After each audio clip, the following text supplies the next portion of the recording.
righty. One, oh, I think we are live. Let me check. And we are. Oh, yeah. Here we are. Perfect. All righty. Thank you, Steve, for joining us. Really appreciate it. And taking the time out of your schedule. I know I actually had to bother you a little bit to carve this little piece out. So thank you very much, Rob from Digital Asset News, joining us, as well as CJ from MarketRebellion.com, which is one of the partners of Voyager.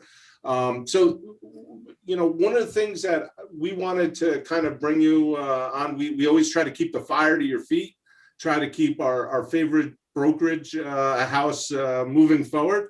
So, you know, we're going to do a couple different things. One, we're going to get a VGX token swap update, because that is probably the single most important thing for holders right now, as far as the next time frame of evolution with all the great things you're doing.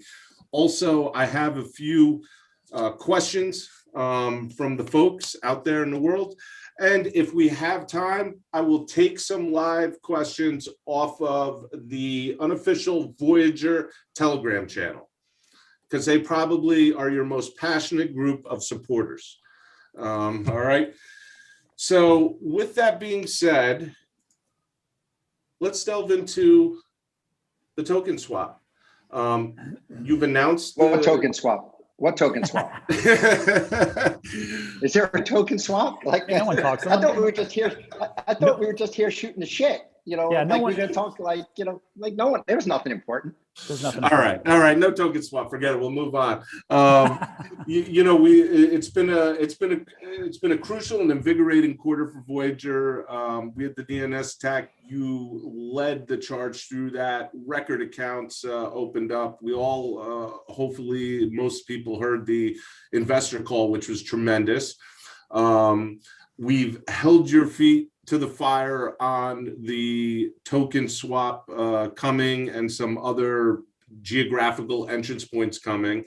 The other day, it was yesterday actually, we were doing Trade the Chain, and CJ was, I'm just going to say this, was ripping in a little to Voyager, and it had to do with interest rates. And I had to do with the VGX interest rate. And he got up from his chair during the show and came back and goes, breaking news, I just raised it to 5%. I think they're listening. I listen to CJ all the time. You know, it's good feedback. Honestly, you know, that's kind of funny on timing, because it was something we were working on all weekend long. You know, obviously it takes a little time to put stuff together, but CJ, you got mad, and you could take all the credit on that one. Alex is overstating it a bit. Just wanted a little bit more love from VGX after Litecoin went up to like 6.5. So that's all. All right, so let's go into the token swap update. What's the closest you can give us to what's happening with that, and when people can expect it? Yeah, it's pretty interesting, and I know everybody wants it. I want it. I wanted it done already. But it's just taken us more time, and it's not us. We third party pretty much everything to do with the token swap here, which includes the building of the smart contract, which is nearly finalized. The audit, or the security audit, you know, has come back, no issues. So we're almost done with all that to then finalize the date that we can actually deliver that token to other third parties, like exchanges that need to review it as well, so they can list it on the exchanges and just make the changes that they need to do. I know everybody looks at just Binance as the one exchange, but there are smaller exchanges we have to take into account on that too. So we're working with those guys as well to make sure that everything is set, ready to go. You know, we're totally hopeful that over the next 6 weeks this all gets done, but we're at the mercy of a lot of the exchanges too. Like, when can they do the work as well? That's one piece. Second piece is the web portal. One of the questions we get all the time from consumers is, especially the international holders, like, how am I going to do that swap? Well, we have to build out an entire web portal to be able to do that. And we're in the final stages of the QA side of that as well. And that'll allow the international token holders to swap directly through the web portal via MetaMask. So that's another piece of the open puzzle that has to get done. Third is, bringing the token swap out without having all the stuff. The other thing I get DMs on from people all the time is like, you need to put in your app more stuff about the Voyager loyalty program. Totally agree with that.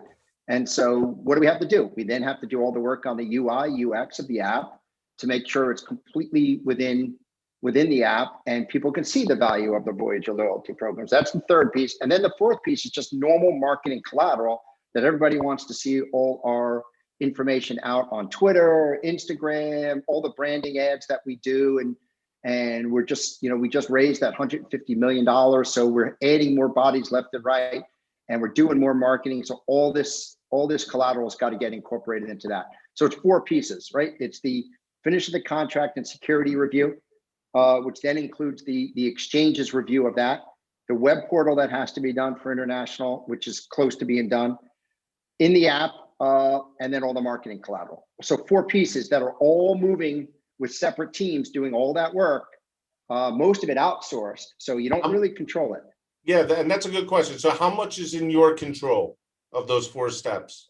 Maybe 20% of it, because it's all at outside parties. And look, the party we wanted to do the audit review of the token and all that is just swamped. They're one of the best around. We would only take one of the best around to do that. Is that an Eagles cup? Is that an Eagles coffee mug? You just killed my chain of thought. You just killed my chain of thought. That's all it took. I'm so sorry. You're miserable. I was at the Ranger Flyer game last night and I saw the Flyers score in overtime, and now I'm just miserable for the day again because I saw you with your Eagle mug. No, but those four, are the four major parts. We control 20%. We're working with top of the line guys, working with the exchanges. Do I want it yesterday? Yeah, my team wants it yesterday. We're all tired of talking about it every Tuesday when we get together. That's why you don't see the Voyager backdrop. I'm in our office in New York City. We all want to get it done. We all want to make this happen. It's kind of why we put the 5% interest in place for the Voyager token that you guys were talking about, I guess, yesterday, the day before. We wanted to bring that to market to kind of get closer to the Voyager loyalty program. And if there's other things we have to do in the time frame to get ready for that, to bring more benefits to people, we will as well. But it's all part of, we're delayed. We know it. We own it. But we're getting there. We think over the next 6 weeks we'll be there. When you guys have an outlook on once the snapshot takes place, and I again don't know how much you could say or can't say, but are there prospects of new exchanges that VGX will be listed on as well, or how will this increase exposure of the order book globally? That's a really nice Eagles cup you have there. So there's a lot of conversations going on with that stuff. So yeah, that's also a little bit of making sure anybody we're trying to work with, talking to, can actually take it on too. All right. Now, another thing I want to go upon is the process for listing new coins as well. And folks, I will get back to some questions regarding the snapshot as well. But there's a lot of people don't understand the new coin listing process, particularly in America. There's a lot of regulatory stuff that goes on. Voyager actually has a lot of tokens for what it is. I mean, hey, just go to Coinbase or some of the other people we won't mention. What does that process entail? When you get record demand, it's normally driven by consumer demand. When you do get that consumer demand, what do you do next with a coin as it goes down that listing road? Yeah, we have a really intricate listing process that is very legal in nature, working with counsel. You're in this really uncertain environment about coins today too. The SEC and CFTC really haven't commented outside of Bitcoin and Ethereum. They've made no comment on any other tokens, except for the fact that a token can start off as a security and have features of security, but it can then become decentralized and not be a security token. But they haven't outright said X, Y, or Z tokens are X, or securities, utilities, everything. We all have to make that judgment with our counsel, with conversations, industry experts, and look at that and make that. So we usually take requests from customers. I would recommend customers, send us requests by Twitter or so forth, and we aggregate all that feedback. We then, speak to counsel. We look at liquidity across the globe, because there's nothing worse than taking a coin on and having nowhere to trade it, because we are not an exchange, as you guys know. So we have to go find where there's liquidity, whether it's with some of the liquidity providers we work with or exchanges. We've got to make sure there's sufficient liquidity to effectuate transactions for consumers. And then when it passes all the tests for us, from a security versus not and so forth, then we make the assessment of whether or not to list a token. But it's a time-consuming process. We have risk committees that look at this, but we take feedback from consumers. We try not to do the Field of Dreams method. Like, we feel that let's just add this token because we think consumers are going to have interest in it. We do a lot of work, managing. Our community is so tight and so important to us. They're usually telling us, and those are the tokens we look at. Sure. All right. That was to get you off balance. I'm going back to the token swap now. You got me off balance with that freaking Eagles Cup. So when it comes to the token swap, is with what was said and the 4-part process, what is the closest we can look for time frame? What is that window that we can kind of have expectations or hope to? We're hopeful within the next 6 weeks to have all those things done. Again, a lot of dependencies are off ours, but we're pushing all our providers left and right to get stuff done. Okay. So definitely within 6 weeks. That's our goal. 6 weeks. 6 weeks is the goal of the swap. Everybody can live through 6 weeks. We just lived through 6 weeks. Let's live through another 6 more. We can do it. Couple questions. Is there an LGO VGX ARB opportunity at hand? It sure seems like it. For those who know how to do, there's a set ratio. There's a set ratio. It's somewhere around 6.5, 6.6, something like that, 6.7, somewhere. I think it's about 6.5 to 1, give or take. My math could be wrong again. And so there is an ARB opportunity, I believe, on some of the decentralized exchanges to take part in that. Yeah, I think people are. I think that's. They're picking up on it. Yeah, I'm sure they are. There's that ARB opportunity. The VLP, will that go into effect for the token swap when the token swap happens, or will it happen sooner or later? The goal is to have the VLP go in place the same time the token swap happens. But as you saw yesterday, we bumped up the interest rate because of the delay there. We decided to bump the interest rate. And who knows what else I come out with. I mean, in the last 2 weeks, we came out with a bump in all interest rates for 7 coins, not all interest rates, but interest rates on 7 coins we bumped.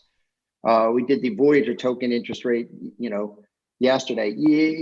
Don't sleep on us. You never know what we come out with. And you never know what dream I have over a weekend and wake up and say, we need to do this now. First of all, Steve, let's get something straight. There's not another U.S. exchange CEO that's coming on to any YouTube show that's saying, you know something, I understand we're working really hard on something, but let's do this because I just thought about it in the shower Saturday morning to help people be happy. Where else? Rob, has anybody come on your channel that leads an exchange in the U.S. and shows this much effort? Broker.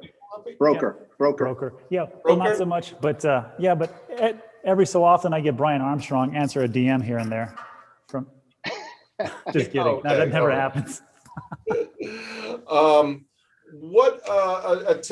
question, if you can answer it, the new smart contract, will it limit the max supply over a certain amount of time, say 3 years?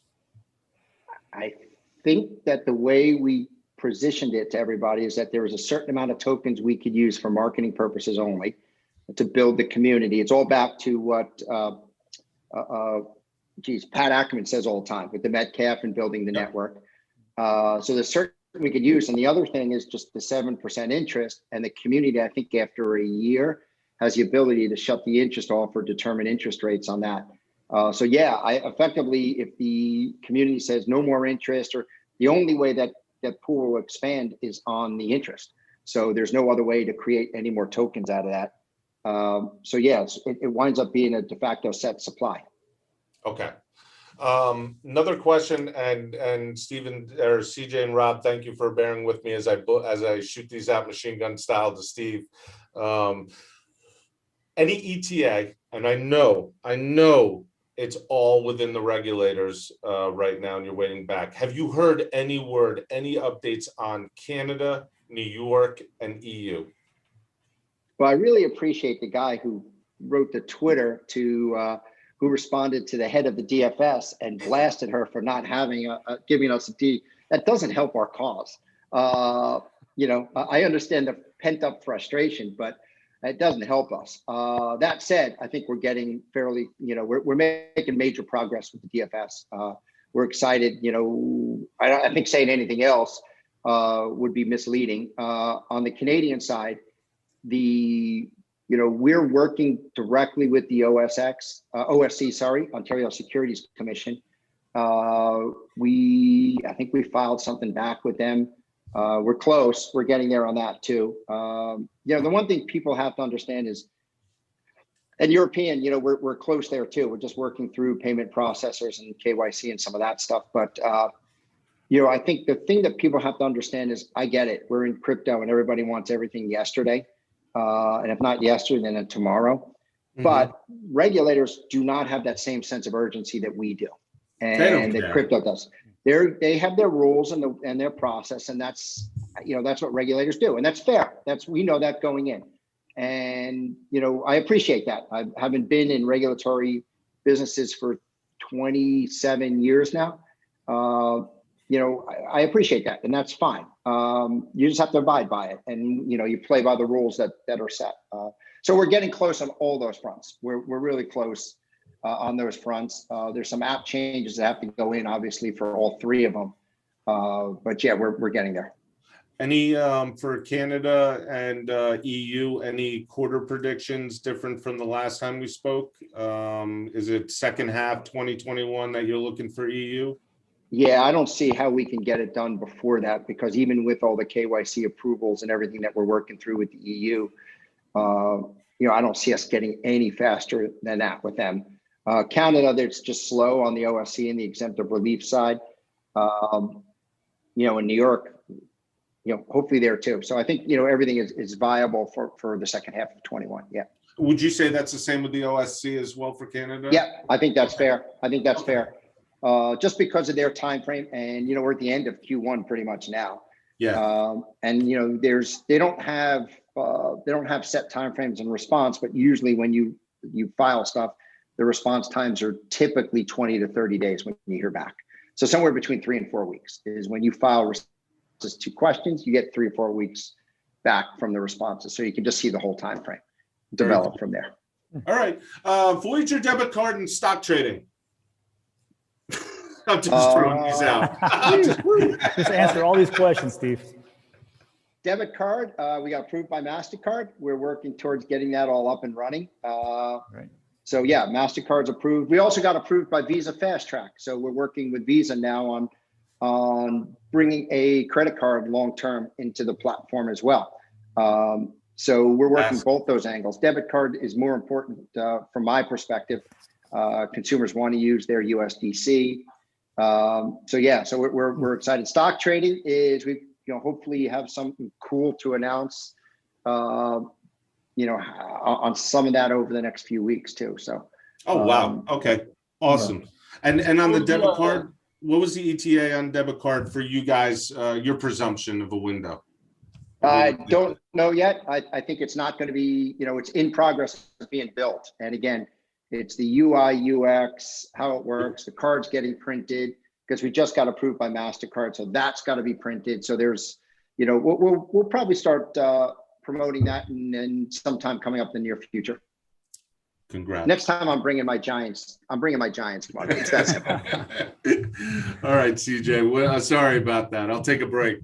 No, I was just going to ask, to the debit card, is the highest tier going to be a purple card, or is there any thought to that? Let me ask the product manager and project manager. I have, I hand that stuff to them. So we don't know.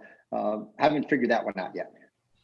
Yeah, but one thing that you guys have been working on a while, and I don't know if many know, but the developers are the same when it comes to some of the market rebellion charts, as well as Voyager's new desktop program. So I've tested that personally quite a bit, and I've been using it a long time. It looks really nice, and pretty much ready to go. What's the process for you guys there? Yeah, and you're right. I mean, we worked hard with your market rebellion team on making sure that the data was good, solid. So we got those all figured out. Right now, we're working on scaling it, and we want to make sure that we believe it's going to have tremendous use. So unlike what happened in the end of January when we had the 1,000 pounds of sausage trying to come through the 1 pound casing when the GameStop week, we want to make sure that the desktop can scale before we bring it out to more than the beta group on that. So beta group is using it, loves it. We've got great feedback. But the last thing I want is to have 10,000 people, 20,000 people come on it and then it crashes. So we're working hard on trying to make sure that scales in the environment. It's a different environment, as you know, and I've been in the direct access desktop business a long time. You got to make sure that the environment you're putting together is completely different than a mobile app environment. So we're working on scaling that. No ETA on when, because it's all about, incrementally making gains on that one. Yeah, thanks. Go ahead, Rob. Yeah, sure. Steve, quite a year, huh? So far. Well, quite a year so far, but I'm sitting in my office in New York. I remember I was here about 12 months ago, and literally, I think about March 12th last year, March 10th was when I sent everybody home, figuring we were just going to be out for 3 weeks and come back. Token was at like 6 cents, maybe. Stock price was maybe 20 cents. 12 months later, stock price is closing in at 27 Canadian today or something like that. The token is almost 6 again. A lot of upside in both those. So it's just the 12 months have been like earth changing for us, earth changing for everybody from everything else. But yeah, from us as a business, it's been amazing. Yeah, but can you imagine? I mean, that's what it is right to this point. But what you just talked about, talking about Q2, with the loyalty program going live, with the swap, with the debit, with the MasterCard, transferring everything from like cryptocurrency to actual stocks, the breakneck speed pace to Q3 and Q4, what's that going to look like? I mean, are you guys like to me, I sit back, I'm like, well, I'm ready for it because I'm ready for, my VGX going to the moon. But for you guys, are you guys ready for all this to actually go down the pipe? We started the year with give or take 25 employees. I think we're close to 45 to 50 now. We'll have 100 probably by August. How many engineers, if you can say that? I don't break it down by all that, but we're scaling everything. We're scaling tech, marketing, service. I know there's a lot of people, and I'm surprised you didn't ask me, but service. We have tons of tickets coming in from people every day. I thought you did the help desk on your own every night on your couch. I do a little bit of that. I definitely go into that help desk and people. I think I've told you the story. I'll answer tickets and I'll put my name to everyone once in a while, and people are like, it's not really Steve Ehrlich. It's like, yeah, it's actually me answering the ticket. But I know people are frustrated a little bit with that. But again, dealing with it head on, we're adding 6 to 10 service folks every week because we have to scale them. You have to teach them. You don't just throw them into the service desk and say, hey, there you go. Figure out how to do all this work. It doesn't work like that. We have to teach them about how you do manual reviews of failed KYC, how you do deposit reviews, withdrawal reviews. You have to teach people. And I think one of the beauty of working at Voyager and what our team is really, is great at is teaching people and teaching young people and giving them career paths and making sure that we're working with them so they learn. And, sometimes it has a little bit of a negative effect on the time frame response to consumers, but we're working through that and we'll continue to work through that and keep building out the team. So like I said, we're probably at like 50 now. We'll be 100 by August, probably August, September, the latest. just continue to scale. So to Rob's question, like, how are we going to get there? We're just going to keep hiring people and keep building on all fronts. Which, okay, so it makes sense. Sorry, Alex, let me ask you Yeah, this go one. ahead. Because like the big question that everybody has or has been having is with everything that happened at the same time with GameStop at the end of January, where you guys went from so many people to 250,000 influx within 4-day time frame. And now there was this big waiting list and everybody was really disappointed with that, but it had to happen. You have to go through these growing pains. So just speak to us real quickly about the waiting list, what's going on now, and then what you guys learned from it to go into being able to influx 10 million people that you want to do by Q4. Yeah, as I said on Twitter the other day, what stinking waiting list? We're done with that. No more waiting list. Okay. People can come through the funnel now. I'm sure there are people that are saying like, wait a second, I haven't gotten through. It's like, most likely they probably didn't pass KYC in the first go around, the automated KYC. And so they're in manual review, or they're from New York where we can't take customers from New York. So that's why they might be still on what they think is a waiting list, pending review. But look, I think that we did learn a lot from that. We've changed our systems completely. And we're now really on a really microservice system with a very horizontal framework to what we do. Before it was a very vertical oriented system. And we're excited about the scalability. We brought a separate SWAT team, we called them in, strike team, to help us do things. And they've been great. And we've been able to work through that. So we're getting there. We're getting to my goal of 10 million, kept capacity for 10 million users by the end of the year. This was the Uber team? You are part Uber. There's a whole bunch of places they're from. There's a little lift. Nice. It got put together by Oscar. Thanks. Okay. First of all, it was a great tweet that I saw the other day from you, which had to do with the waitlist. That made a lot of people happy. And so congrats on that.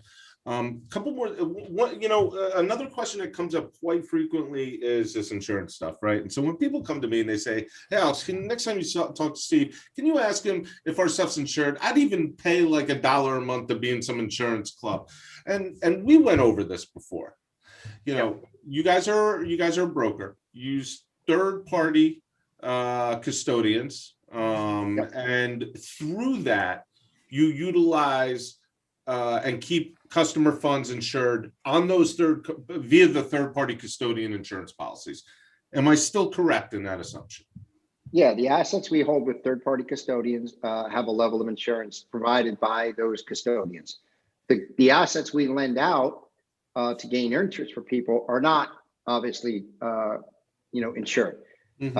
I don't think, I know there's some folks saying that there is insurance for lent out coins. I want to read the fine print on it because I've spoken to all the big insurance carriers, and be interesting to see that. But we're thinking about it. That idea has come to us. Would people rather hold their coins with us and keep them locked up in a cold storage solution with us and pay a certain amount a month to get insurance, or would they rather us loan those coins out? Those are really good conversations to have with people. Especially when you're talking about Bitcoin or USDC, where the interest is so high, do you want to give that up for for pure cold storage custody? When you ask people that, most of the time they say, "I'll take the interest." Exactly. When it comes to deposit limits, is there anything in the future for increases on deposit limits? Well, look, we have 3 ways I'm trying to think of bringing money in, right? You can come ACH, where there is a limit, and after we get to know you, there's security levels that we put people through. After you've been with us a certain level, you can ask for an increase from the standard 10,000 to a higher limit. Then there's a wire. Wire is whatever limit you want. You can email us and we'll give you the wire instructions, and you can actually wire the money. So there's no limit on the wires. And then the third is crypto deposits, no limits on crypto deposits. So all those come in. And so we will evaluate ACH limits depending on the person, depending on how long they've been with us. We have a whole bunch of risk tools that are proprietary that we can make sure that we know who the customer is. And so we will increase those limits if we feel it is warranted. Have we talked interest? Because Geez, here goes CJ with the interest. this is very, very optimistic. I mean, I was blown away by these new rates in March, and we know that interest is part of Voyager's business model, part of your revenue. But after increasing these rates, it seems like you guys are really giving some of the other lenders and lending platforms a run for their money. I won't say who, but how has the response been and the demand been since you guys have made that change? It's been awesome. The amount of assets coming on our platform each day is just, greater than I had budgeted myself for on what I thought the effect would be. People are taking advantage of the rates. We're in a unique position. Voyager, when we set out to do Voyager, we started on the trading side, and then we added the interest. And right now we have an extremely efficient trading model that drives a lot of revenue. We have an extremely efficient interest model that drives revenue. So if I want to move levers up or down to increase interest, because again, I have 200 million of cash on my balance sheet, and I want to give customers back not anymore 90% of what we earn on the interest, but 100% or more, I can do it. I've got this cash on my balance sheet that allows me to do this. I've got really, really powerful investors behind us, great names, people that are excited about our growth, and we haven't stopped since the beginning of the year. So, our job is to go bring value back to consumers and grow customers, grow the assets, and grow the wealth for our consumers. And I can go on for stories about DMs that I get from people that say, I can now pay off my college education, to my parents can now retire, to now I can go do the job I want to. And it makes the entire Voyager team really happy. We talk about that all the time. Like, if we could create that for consumers, we're doing a really good job, because I've never heard my bank tell me, I've never walked into my bank and said, thank you, you've now, helped me. It doesn't work like that. So, and I spent many years in an online broker, and we didn't do that either. We weren't getting that info back from consumers. So the interest was in place. We know it's one of the levers we can use to create wealth for consumers and help us build our assets and customers. A couple of main questions real quick. One is, when it comes to withdrawing certain coins, there's certain coins on the platform that can't be withdrawn. Can you kind of go over the process on why that is, and how that's selected? Yeah, look, I think when we started the business, we felt that it was first and foremost important to give consumers exposure to multiple coins. So even if we can't actually have them withdrawn from the platform, we're actually physically going buying those coins. There's no derivative products. We are going to the market and buying those coins. Unfortunately, we haven't built to every protocol. That takes a long time, but we wanted to give consumers the ability to participate in the alpha that can be generated in certain coins. So that's why, and we're again, 100 million, 150 million raised, 200 million on the balance sheet. We're hiring more and more people to write to more protocols, so we can keep adding more and more protocols. Everybody wants it again yesterday, but we're trying to go as fast as we possibly can and adding new protocols for crypto withdrawals. We know it's important. We know it sets us apart from others. I know we're a little bit behind some of the exchanges that you have to have crypto withdrawals on and deposits on. We'll get there. We've only been in this business 16 months, really. And so where we are in 16 months is pretty powerful, creating a lot of wealth. And, we did 20 million of revenue last month. I mean, just do the math. That's unbelievable. That's a $250 million. Run rate. Put a 20 multiple on it. We've created a $5 billion company out of, in 15, 16 months. My last question, because this is all fantastic, and I'll let Rob and CJ bookend this. Can the three of us be in the Voyager Super Bowl ad, please? The Voyager Super Bowl. I want commitment now. I want commitment now. My marketing team may shoot me if I commit that. Yeah. I don't know if we're I the can't best comment. brand ambassadors for Voyager. I don't know I don't even know what that would look like right now, but that would look at 1 second of just looking at the three of us, and that would be that 1 second. That's it. Does that include the picture with your guys and those space helmets on? Because Yes. maybe that's the way to get you in there with like. Yep. Oh man, I love it. Well, you know, marketing is you got deep bank account now, which is awesome. Your runway is looking fabulous. I still have to show you that. I still have to show you what that screenshot looked like when that money came in. We had that from last time we spoke. Oh yeah, no, that'll be over a scotch, my friend, on a rooftop in Midtown. Trust me. We'll do that. We'll absolutely do that. As long as you don't bring that Eagles mug, I'm good.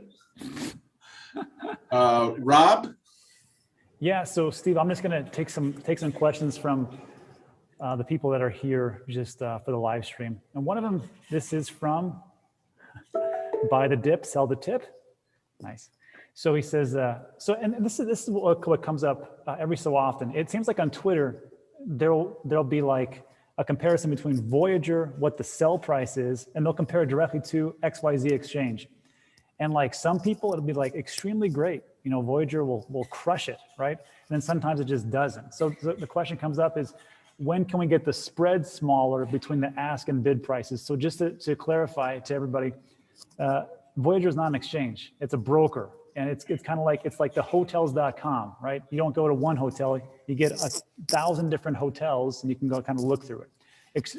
Voyager is the same type of thing. So they don't make money on the commissions. It's all about, you know, the different spreads for how they actually save you money. So just real quick, Steve, can you talk about that?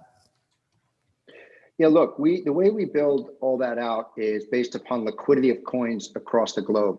So we make sure that we could execute deeper pools of liquidity by having that spread. If we tighten the spread on certain coins, we'll have to drop the max sizes on that too.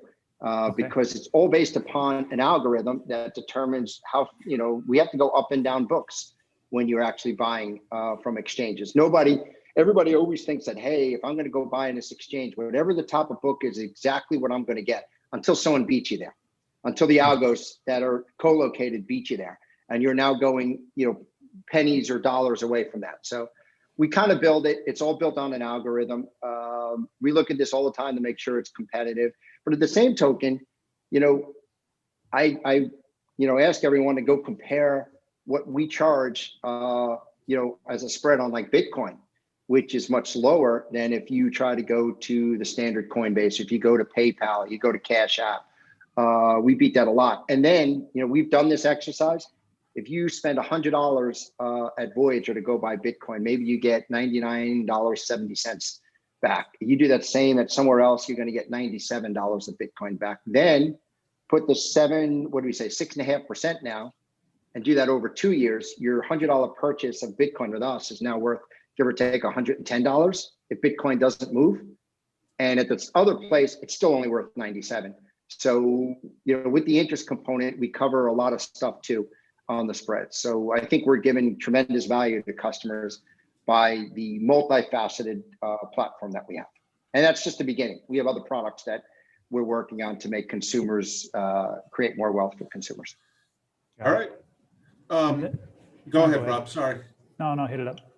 I was going to say there's a lot of people, and I want you to either shoot this down or say this is actually thought, a lot of people being like, hey, are you going to go to move VGX to another chain? I don't see that happening, but, you know, I don't work at Voyager. It's something we would consider. I think first and foremost, we want to, you know, we want to make sure we get the swap done. And the quickest, easiest way to work with people, the quickest, easiest way was to keep it on the Ethereum protocol, because exchanges who already have it on the Ethereum protocol. If you make them now do more work, it's going to take even longer, because you still got to work with exchanges. So would we think about it? Absolutely, because the costs on other protocols for movement is a heck of a lot cheaper than Ethereum. Yeah. And so would we think about that? Yes. Lending and margin.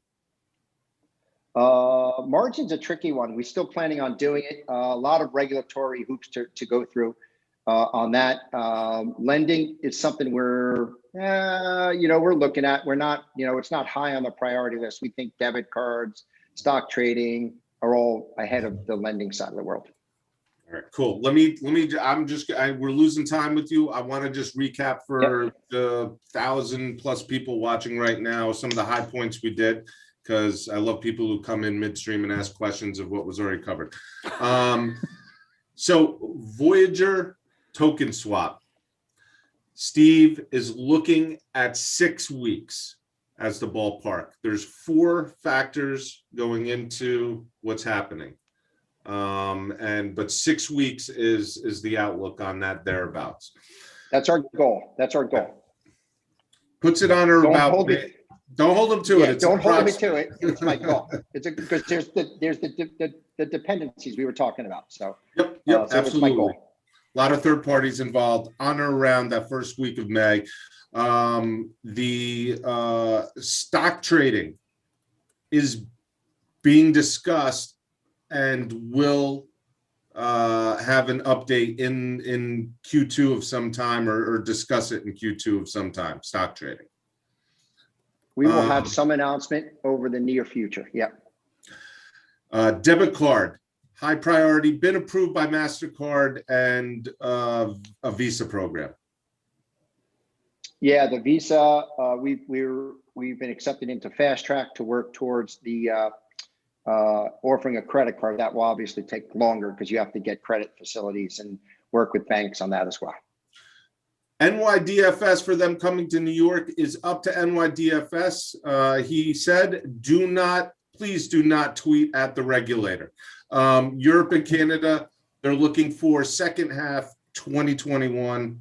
And I believe those are really the high points that people are looking for at this point in time. Yeah. I think that seems to be accurate. Steve, we don't have to say it. You're the man. Thank you for leading the company to where it is and where it's going. Thank you for taking the time out of your schedule to get on YouTube with a bunch of nut jobs like us. Always appreciated. Whoops. Look, always happy to come on with you guys and talk to you guys. My earbuds went dead. But yeah, always happy to come on, talk to you guys. I am disappointed you are an Eagles fan, because that means you're a Sixer fan, you're a Flyer fan, Phillies fan, and geez, I went to school in Pennsylvania for 4 years. That was enough. All of this from a coffee mug, man. That's sensitivity. You need a vacation, my friend. You need to get a YouTube channel and just read through the comments. That'll desensitize you. Yeah. Well, thanks for having me. Appreciate it, guys. And I'll talk to you guys soon. Very cool. One more thing.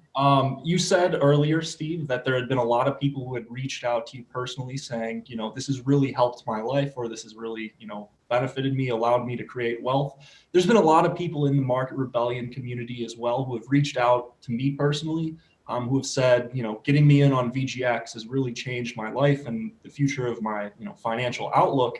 So I just wanted to commend you on all that hard work and what the team has done, because it's made a big difference in a lot of people's lives. A lot. Look, I appreciate you guys saying that. I appreciate everything you've done to help us along the way here. It's important. All you guys are really, really valuable partners to us, and we owe a lot to you. And the team keeps working because we have partners like you guys keeping us honest and keeping us moving forward. So it's definitely something. You're only as good as the people you always circle yourself with, whether team or advisors or people you like to do business with. So that's a tribute to you guys and everything too. So you're only as good as that group, and we have a great group. We are the best in the business, all of us together. Yeah, well, Steve, we talk about you because your product is so good. It's not like you guys come to us and go, hey, we want to throw a ton of money at you. I started talking about you a long time ago because I like the platform. It was super easy. I'm not that smart. I need something simple. So that I appreciate that. Oh, thank you. Again, we live by the crypto made simple, because it should be easy to use for everybody. But again, without having you guys helping, talk about us and users of our platform, we're nowhere. So it's always about the people you encircle yourself with. And I'm happy and proud to be part of you guys. I just want my own helmet now with you guys. Well, Steve, thank you very much. VGX, Voyager, awesome. And till